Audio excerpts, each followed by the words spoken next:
yeah, feel good feelings inside your house, you know, this is more like Cancer.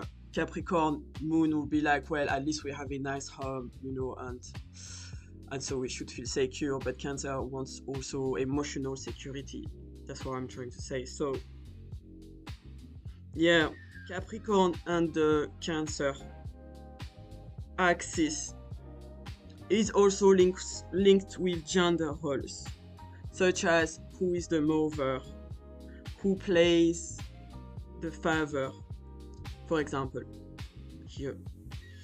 And also in our own charts, if someone has love and planets in Cancer and or Capricorn or both, it can also have to do with gender, you know, gender issues of yourself, you know, like in your own personality. For example, you know, if you are like bisexual, or if you are like non-binary, you know, often you can see that by this axis.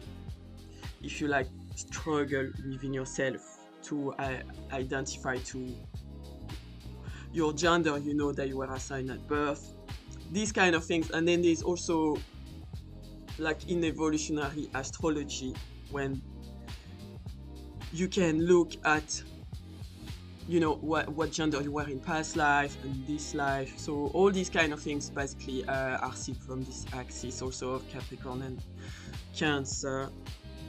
Yeah, because nowadays we know that this is ambiguous, and that it's ambiguous because our single mother, for example, she could have been playing the father role, or one's father could also, our single mother, for example, she could have been playing the father role, or one's father could also, you know, have been a stay-at-home dad.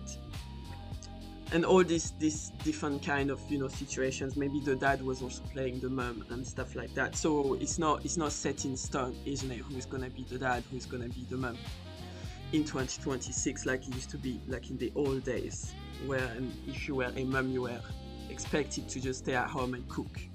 You know, like the typical Cancer archetypes. And then if you were the dad, you were supposed to just care about your career and have no feelings and stuff.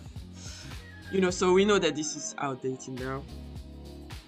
So overall, these topics are what it's in our mind this month.